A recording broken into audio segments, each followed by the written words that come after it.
Hi, welcome to home cuisine. இன்றைக்கி இஞ்சி ஊறுகாய் எப்படி பண்ணுறதுன்னு பார்க்கலாம். இஞ்சியை ஒரு 1/2 அன் ஹவர் முன்னாடியே நான் ஊற வச்சுருக்கேன், தோல் உரிக்கிறதுக்கு ஈஸியாக இருக்கும்னு சொல்லிட்டு. தோல் உரித்து இப்போ குட்டி குட்டியாக நறுக்கி வச்சுக்கோங்க. இப்போ ஒரு கடாயில் எண்ணெய் ஊற்றிட்டு இப்போ கட் பண்ணி வச்சுருக்க இஞ்சியை ஃபுல்லாகவே ஆட் பண்ணிக்கலாம். இப்போது இது எல்லாத்தையும் சேர்த்து வதக்கி விடுங்க. நல்லா ப்ரௌன் கலர் ஆகிற வரைக்கும் நல்லா வதக்கி விடுங்க. இது கூட இப்போ பெருங்காயம் ஆட் பண்ணிக்கலாம். பெருங்காயம் கட்டியாகவும் ஆட் பண்ணிக்கலாம், தூளாகவும் போட்டுக்கலாம். கட்டி போட்டிங்கன்னா இன்னும் நல்ல மணமாக இருக்கும். இப்போ நல்லா ப்ரௌன் ஆகிடுச்சி, சுருங்கிடுச்சு இஞ்சி. இதை தனியாக வேறு ஒரு பிளேட்டில் எடுத்து வச்சுக்கலாம். இஞ்சி ஊறுகாய் ரொம்ப டேஸ்ட்டாக இருக்கும். கண்டிப்பாக ட்ரை பண்ணுங்கள் இந்த ரெசிபி. இட்லி, தோசை கூட சாப்பிட்லாம், சாப்பாடு கூட இதில் போட்டு பிசைஞ்சு சாப்பிட்லாம், அவ்வளோ டேஸ்ட்டாக இருக்கும்.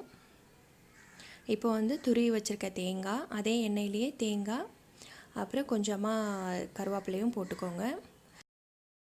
இதுவும் நல்லா வறுத்துடலாம். தேங்காவை நல்லா வறுத்துருங்க, அப்போ தான் கெட்டு போகாமல் இருக்கும். ஒரு வாரம் வச்சு கூட இந்த நம்ம ஃப்ரிட்ஜில் வச்சு சாப்பிட்லாம். இது இப்போது இந்த அளவுக்கு தேங்காய் கலர் சேஞ்ச் ஆகிற வரைக்கும் நம்ம வறுத்து எடுத்துக்கணும்.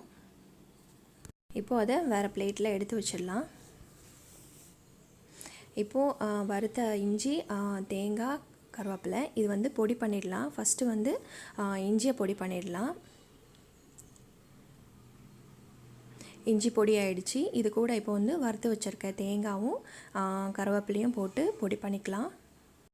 எல்லாத்தையும் மொத்தமாக சேர்த்து நம்ம பொடி பண்ணோன்னா பொடி ஆகாது. அதனால் ஃபஸ்ட்டு இஞ்சி, அதுக்கப்புறம் வறுத்து வச்சுருக்க தேங்காய் பொடி பண்ணிக்கலாம்.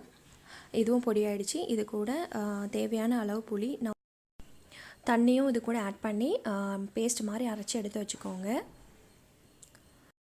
அதே கடாயில் கொஞ்சம் எண்ணெய் ஊற்றி எண்ணெய் சூடானதும் கடுகு போட்டுக்கோங்க, காஞ்ச மிளகாய், கருவேப்பிலை, அது எல்லாமே பொரிஞ்சதும் அரைச்சி வச்சுருக்க பேஸ்ட் இதில் ஆட் பண்ணிக்கோங்க.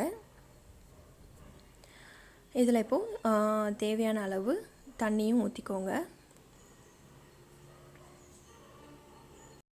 மறக்காமல் நம்ம சேனலை சப்ஸ்கிரைப் பண்ணுங்கள், பெல் பட்டனையும் ப்ரெஸ் பண்ணுங்கள். இப்போ நம்ம எல்லா பவுடரும் ஆட் பண்ணிக்கலாம். உங்கள் டேஸ்ட்டுக்கு ஏற்ற மாதிரி உப்பு போட்டுக்கோங்க. அது கூட மிளகாத்தூள் போட்டுக்கோங்க. இதில் மஞ்சள் தூள்லாம் போட வேண்டாம். இப்போ கொஞ்சம் கட்டி ஆகிடுச்சி. இதில் கொஞ்சமாக தண்ணி ஆட் பண்ணிக்கிறேன். இன்னும் கொஞ்சம் தண்ணி தேவைப்படுது. இந்த தண்ணி ஊற்றிட்டு நல்லா மிக்ஸ் பண்ணி விடுங்க. இதை நல்லா கொதிக்க விடுங்க. நல்லா கொதித்ததுக்கப்புறம் சிம்மில் வச்சுட்டு ஒரு 4 to 5 minutes அப்படியே சிம்லேயே வச்சுடுங்க. இப்போ பார்த்திங்கன்னா நல்லா கட்டி ஆகிடுச்சி, நல்லா குக் ஆகிடுச்சின்னு அர்த்தம். இப்போ மேலே பாருங்கள், நல்லா எண்ணெய் மிதக்கிற மாதிரி வந்துருச்சு. அப்படின்னா நம்ம இஞ்சி ஊறுகாய் ரெடி ஆகிடுச்சின்னு அர்த்தம். இப்போ வேறு பாத்திரத்தில் ட்ரான்ஸ்ஃபர் பண்ணிக்கலாம். கண்டிப்பாக இதை ட்ரை பண்ணுங்கள். மறக்காமல் சப்ஸ்கிரைப் பண்ணுங்கள். தேங்க்யூ ஃபார் வாட்சிங்.